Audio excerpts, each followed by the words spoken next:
Hey everyone, welcome back to another video. In this video, we're going to go over the Sourceborn Marina.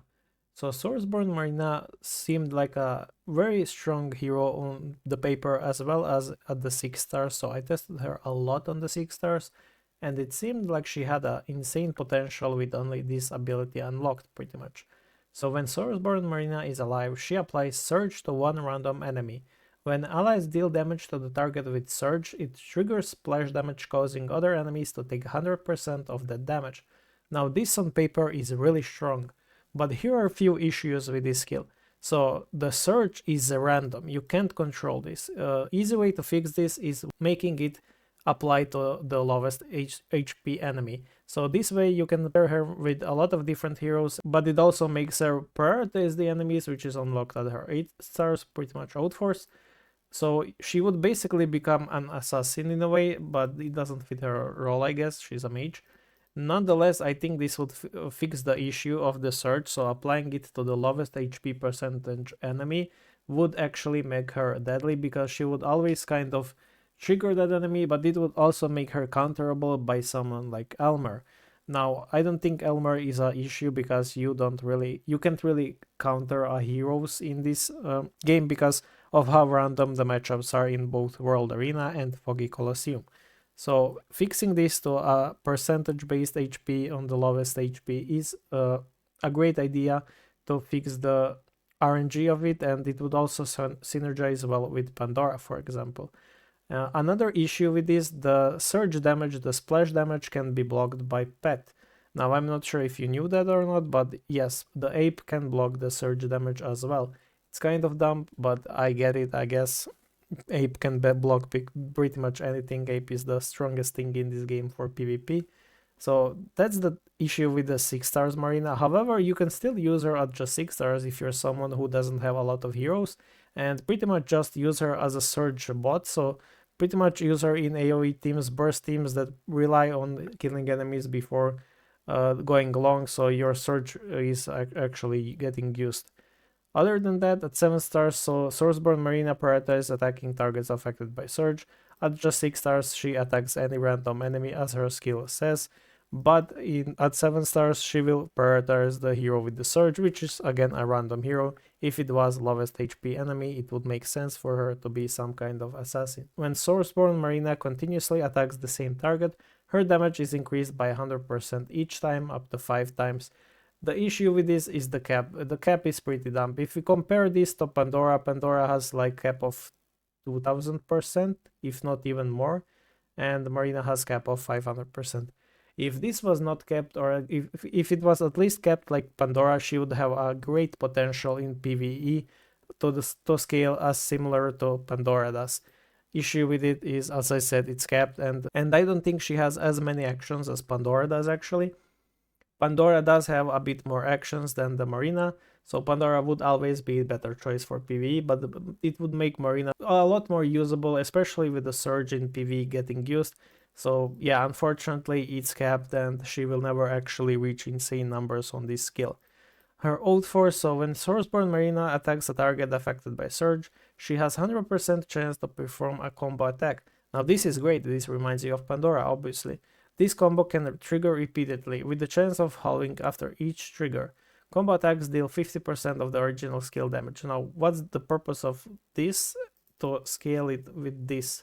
How does this math out? I don't get it really. It's counterintuitive in a way, because you have a skill that makes you deal more damage if you hit the same enemy, and then you have a skill that makes you deal less damage if you hit the same enemy. It doesn't make any sense to me really at all. Like, they wanted to make Pandora, but they were too scared to make Pandora in a way, so they had to put some kind of nerfs, like halving the damage, halving the chances of repeating the action, and capping the scaling. So she's pretty much just a capped Pandora in a way if you look at it. And in PvP and GVG, which is guild against guild modes, so Clash Tournament, etc., Sourceborn Marina grants the control immunity effects 50% chance to resist Phantom Illusion and Soul Devour. This becomes 70% at 10 stars and 100% at 12 stars. The issue of getting her to 12 stars is it's either going to take super long or it's going to be super expensive. So not everyone is going to have a control immunity resistance to Phantom Illusions and Soul Devour, but if you do, great for you, it's a really strong effect. However, it has a condition of requiring you to have control immunity, which you can get by using 3 plus Glorians, so only 3 plus Glorians, not 2. You have to have 3 Glorian synergy mates, and with planar gate position 3, which I don't think works. I have shown on Discord that it's not working.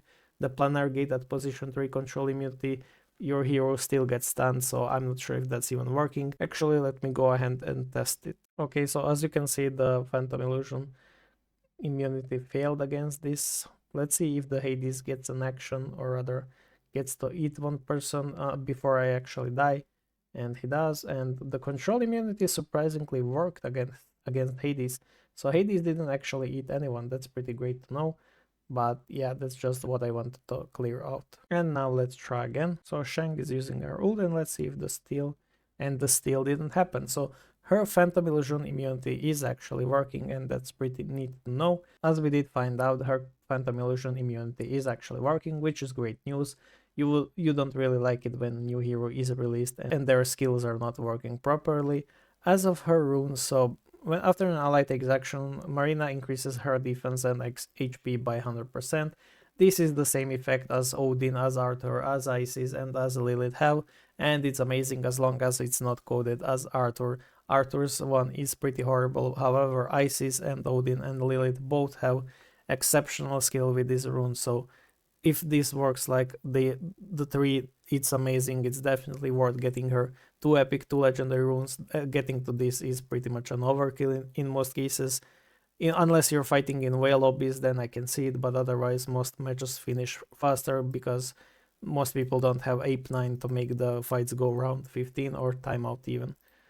So yeah, overall, if you should summon on her, I'm not sure really. She does bring +2 Glorians, but that's only on 9 stars, so we do get a copy and a few more extra shards in this season because they did leave her additional copy shards in the treasure hunt this time. However, not a lot of people are going to go for it, even though it in theory is a 7-star Marina for free if you do every single advance rebate up to 300 summons and purchase every single treasure hunt copy or other shard. That is 100 shards a season possible, but it's not really possible for majority that didn't save advanced scrolls, which obviously nobody really did because nobody would know they would do this. So her rune synergy is absolutely horrible, enchanters are the worst. But yeah, +2 Glorians and Phantom Illusion immunity is a really nice effect, especially in Foggy, especially in 3v3 or 4v4 matches, where this gets to shine the most, as people usually tend to play Phantom Illusion in the 3 teams and in the 4 teams as well. So yeah, just playing Marina and 1 more Glorian for 3 Glorians to get the CC immunity is also already great. So she does bring some value. However, if you're choosing between 9-starring one hero in this season, I'm pretty confident, if your goal is PvP obviously, the choice is Primordial Arcdina. Her protection to execute is amazing. She makes allies survive for so long. It's unreal, honestly, how much of a difference she makes in battles if she's 9 stars or whatever the execute immortality is unlocked at. So yeah, I think Primordial Arcdina is the best PvP hero in this season. So only these 3 heroes being rated. Arcane Doorbell is still the best hero out of all of them. So yeah, Marina, definitely iffy hero. Not sure if you really need her. She doesn't bring anything new to the PvE because in a way she's a worse Pandora with caps, and in a way the Surge is just Sir Regent's Alushta's Demon Heart. Then Ascended Bastet, you don't really want to summon on her. She's pure PvP hero that is mostly for whale battles, and the Mystifiers are pretty horrible. Arcane Arabella is the best hero still out of the bunch. Everhunt Diana, really great, really nice to have, but really only shines in Protectors, I would say. I think that's her best slot. Without 4 Protectors, I don't think she's as great because of no additional actions, and so basically a 9-star hero only. And to replace Ophelia, she would have to be 8 stars. Meanwhile, Ophelia works at just 6 stars. And yeah, to even be better than Ophelia, she would be either 10 stars or 12 stars. Although 8 stars is already competitive enough with Ophelia. Then we have the Primordial Ardina, as I said, the best PvP hero out of the bunch, apart from perhaps Arcane Doorbella. I would say they're about equal.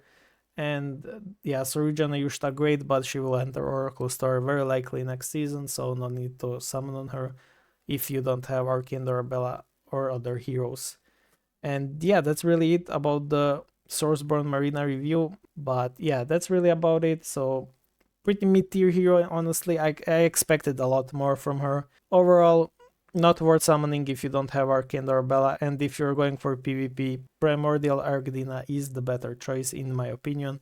And then both Diana and Marina are about on the equal level, except Diana is slightly better because, well, she's obviously Ophelia, but better, and Marina is Pandora, but worse.